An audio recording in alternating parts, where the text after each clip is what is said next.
Hello दोस्तों, good morning आप सभी को। आज की क्लास में जैसा कि हम लोग मध्यकालीन भारत पढ़ रहे थे, ठीक है। तो मध्यकालीन में हम लोगों ने दिल्ली सल्तनत को प्रारंभ करके और अनेक राज्यों को पढ़ना प्रारंभ किया, ठीक है। अब उसमें हम लोगों ने अंतिम लोदी वंश पढ़ा, जिसमें हम लोगों ने सिकंदर लोदी को पढ़ करके उस पर इब्राहिम लोदी को पढ़ा। इब्राहिम लोदी के बाद लोदी वंश समाप्त हो जाता है, क्योंकि उसके बाद ऐसे कोई शासक आए नहीं जिनके बारे में कुछ विशेष चर्चा हम लोग कर सकें, ठीक है। इसके बाद दिल्ली सल्तनत का विघटन हुआ और अनेक नए राज्यों का भारत में उदय हुआ। उसके कार्यकाल में फिर हम लोग अब आगे चल करके बहमनी साम्राज्य को पढ़ेंगे, ठीक है।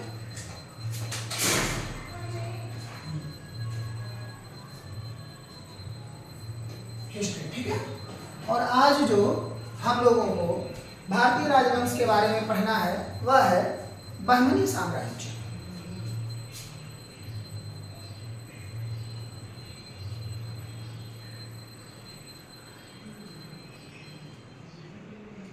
बहमनी साम्राज्य, ठीक है। अब इसके बारे में हम लोग पढ़ लेते हैं। जैसा कि अगर इसके हम स्थापना की बात करें कि इस वंश की स्थापना किसने की, हम वन लाइनर के रूप में फैक्ट पढ़ेंगे, क्योंकि जैसा आप लोग जान रहे होंगे कि आर.ओ. का इसमें फॉर्म आ चुका है, ठीक है। और उत्तराखंड आर.ओ. का भी आया हुआ है और पीसीएस का आने वाला है, जो कि कैलेंडर यूपीएससी का भी आ चुका है कि किस किस डेट में कौन कौन से एग्जाम्स होने वाले हैं, ये सारे के सारे। तो आप सभी लोग इस पर विशेष ध्यान दें, ठीक है। और आप लोगों के लिए जीएस की फाउंडेशन बैच जल्द ही प्रारंभ होने वाली है, आप सभी लोग ज्वाइन जरूर करें, चाहे ऑनलाइन या ऑफलाइन, ठीक है। तो मोहम्मद बिन तुगलक के शासनकाल में, जब तुगलक वंश चल रहा था, तो उस समय 1347 में 1347 ईस्वी में बहमनी साम्राज्य को स्थापित करने के लिए अलाउद्दीन हसन बहमन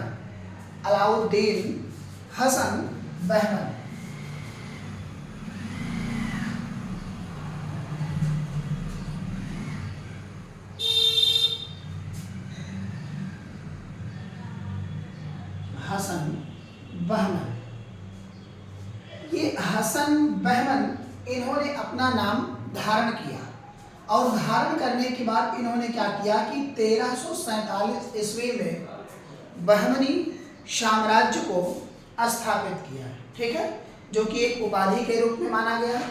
इनकी जो राजभाषा थी, जैसे कि ये महाराष्ट्रीयन क्षेत्र में थे, तो इस नाते से इनकी जो राजभाषा थी, यानी कि अगर हम इनकी भाषा की बात करते हैं तो इनकी भाषा मराठी थी। क्या थी?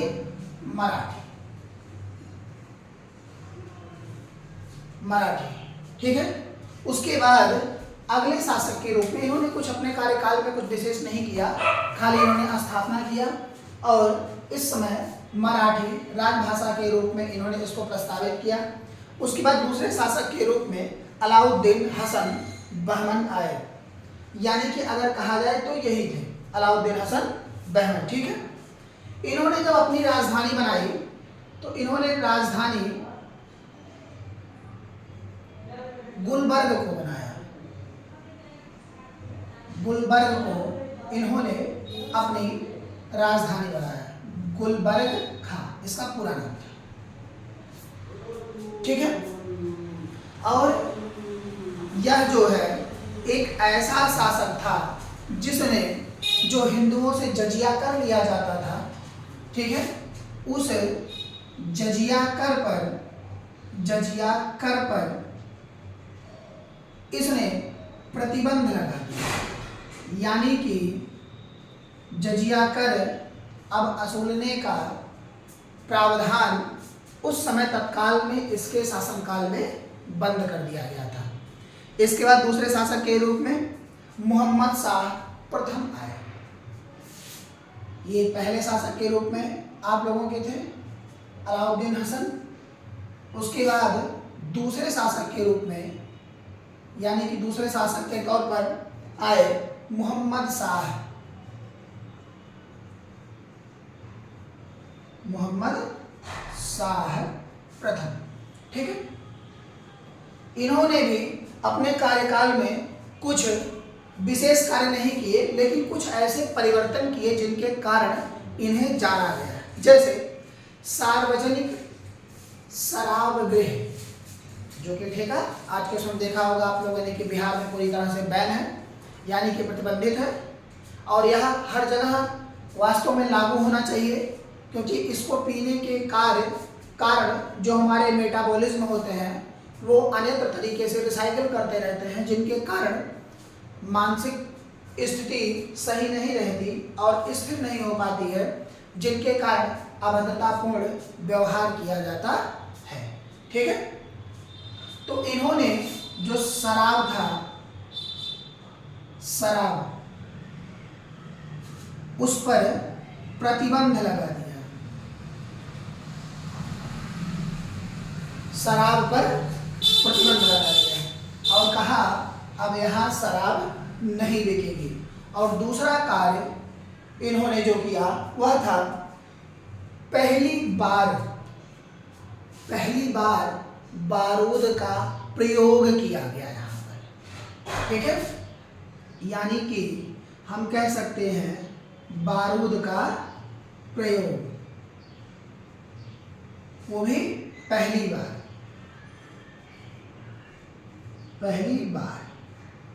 बारूद का प्रयोग पहली बार। ठीक है, आप लोग नोट करते रहें साथों साथ, जिससे कोई दिक्कत ना हो और समझते रहें। अगर कोई दिक्कत होती है तो आप इस पर क्रॉस क्वेश्चन कर सकते हैं। ये दो कार्य इनके कार्यकाल में बहुत ही अच्छा हुआ, जैसे कि शराब पर प्रतिबंध और बारूद का प्रयोग पहली बार इनके शासनकाल में हुआ। इसके बाद ताजुद्दीन फिरोज शाह आए। इनका जो कार्यकाल रहा वह कार्यकाल 1358 से लेकर 1375 तक रहा। 1358 से लेकर 1375 ईस्वी तक इनका कार्यकाल रहा। ठीक है, ताजुद्दीन, इसके बाद आए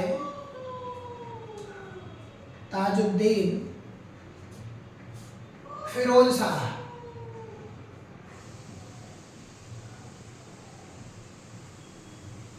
ताजुद्दीन फिरोज शाह, इनका जो कार्यकाल रहा वह 1397 से लेके 1422, 1397 से लेकर के 1422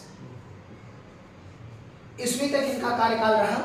इन्होंने कुछ विशेष कार्य इतिहास में नहीं किए, लेकिन एक कार्य ऐसा किया जिसके कारण इन्हें इतिहास में जाना जाता है। जैसे देवराय प्रथम, यानी कि अगर हम कहें तो विजयनगर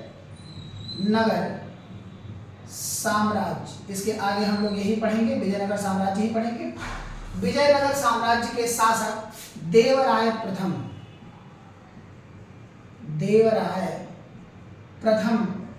को पराजित किया। देवराय प्रथम को इसने पराजित किया, जिसके कारण इतिहास में इसे जाना जाता है। ठीक है, इसके बाद आए शिहाबुद्दीन अहमद प्रथम।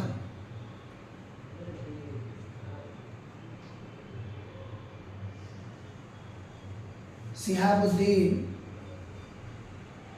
अहमद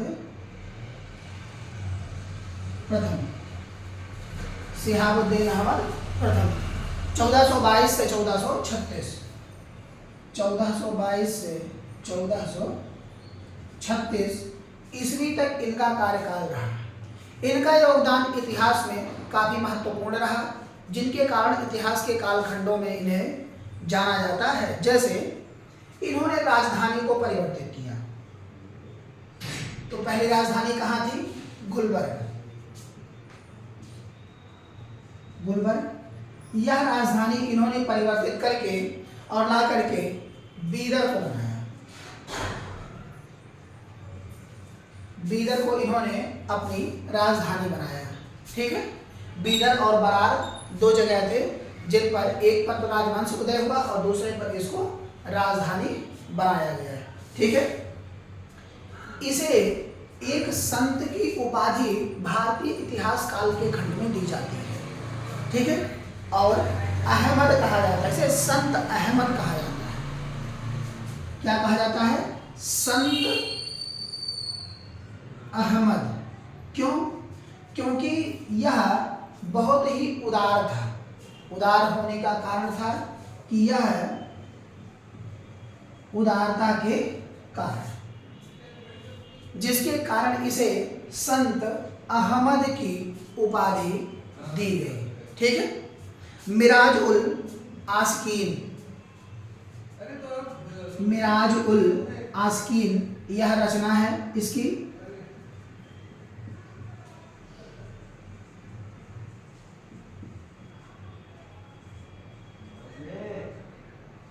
मिराजुल आस्कीन, ठीक है। आस्कीन गेसु दराज ने की थी। यह रचना गेसु दराज नामक व्यक्ति ने की थी।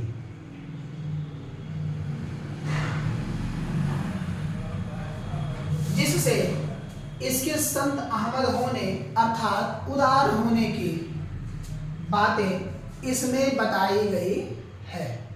उदारता से पर्याय कि नरम दिल का होना, और स्वाभाविकता के तौर पर अगर हम कहें तो अपने पर्याय को सही तरीके से धारण करना और अपने साम्राज्य को चलाना, जिसे उदारवादी की नीति के रूप में हम लोग जानते हैं, ठीक है।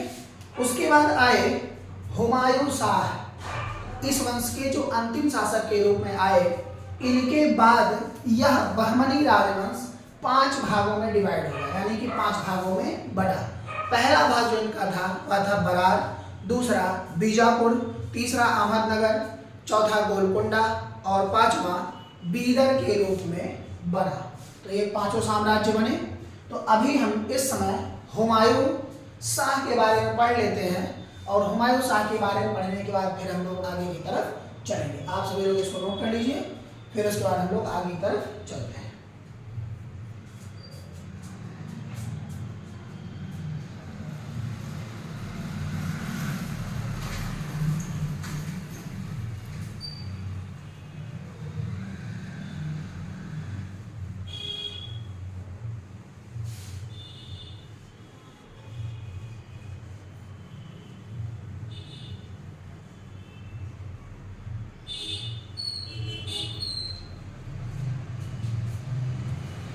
ठीक है, हुमायूं शाह।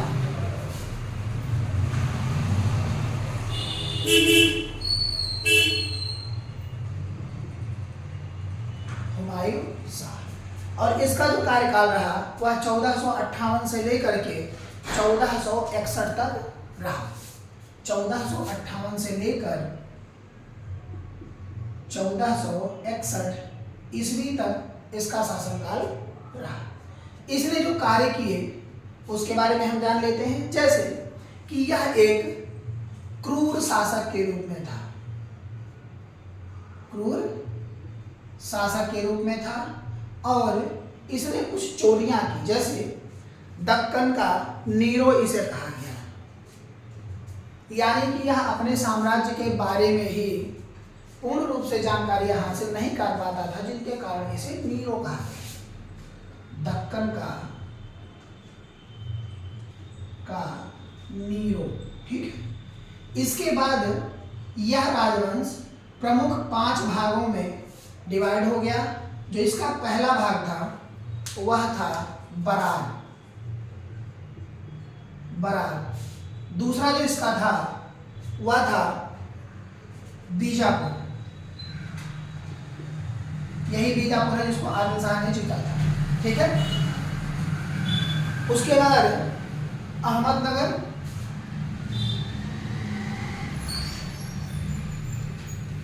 अहमदनगर के बाद गोलकुंडा,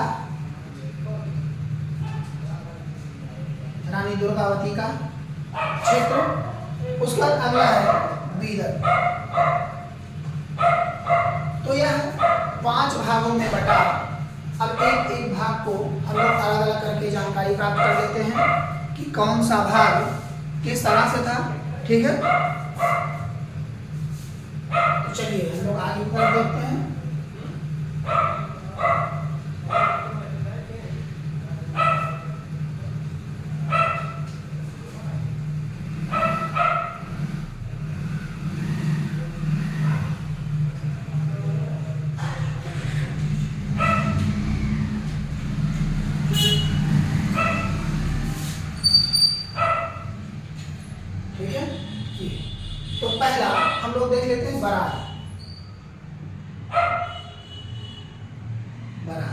ठीक है।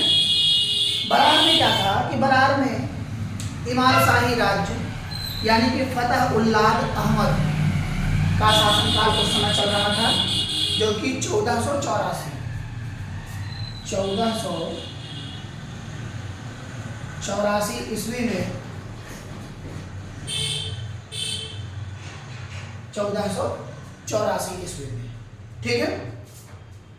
फतह उल्लाद इमाद, फतह उल्लाद इमाद, इमाद का यह राज्य था, ठीक है। जैसे कि उसके बाद यह जो है प्रथम बहमनी साम्राज्य था, जिसके कारण यह हुमायूं शाह के बाद अलग करके बहमनी साम्राज्य से खुद को इसने अलग कर लिया, ठीक है। यह प्रथम साम्राज्य था।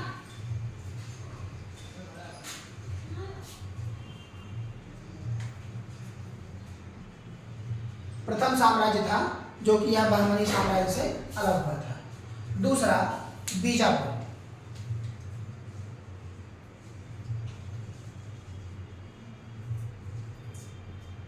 बीजापुर, ठीक है। बीजापुर में आदिल शाही राज्य यूसुफ आदिल शाह का था। बीजापुर में आदिल शाही शासक था।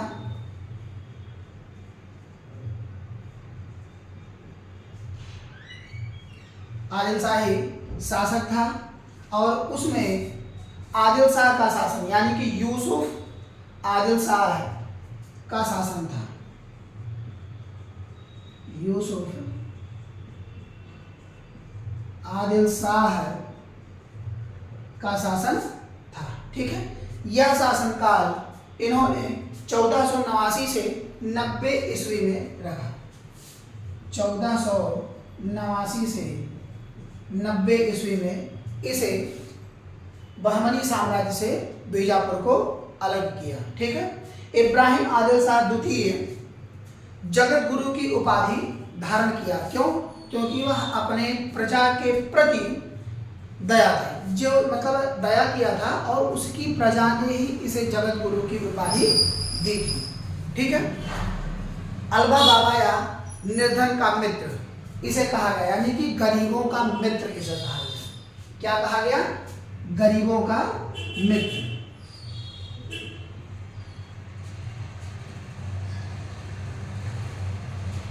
या इसी को इनके शब्दों में अलबा बाबा का मित्र कहा गया। अलबा बाबा का मित्र, ठीक है। इसने किताबे नौरस की रचना की, यानी कि खुद ये एक रचनाकार था यूसुफ आदिल शाह, जिसने अपनी खुद की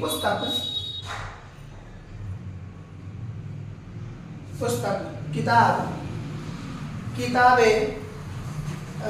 ए नौरस, किताब ए नौरस की रचना की, ठीक है। उसका तीसरा है अहमदनगर। ये आप लोगों का नोट हो गया होगा। अब इसके आगे हम लोग चलते हैं।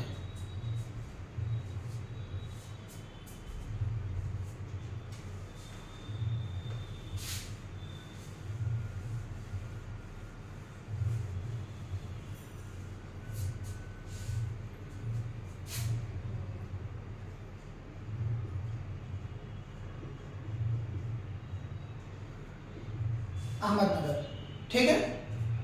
अहमदनगर में निजाम शाही राज्य यानी कि मलिक अहमद का शासनकाल था, ठीक है।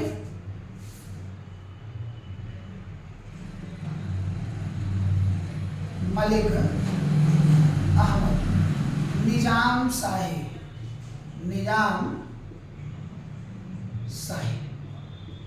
ठीक है। निजाम शाही का शासक था। मलिक अहमद उस समय पहला शासक था यहाँ का, ठीक है। इसने 1490 में अपने आप को अलग किया। 1490 ईस्वी में इसने अपने आप को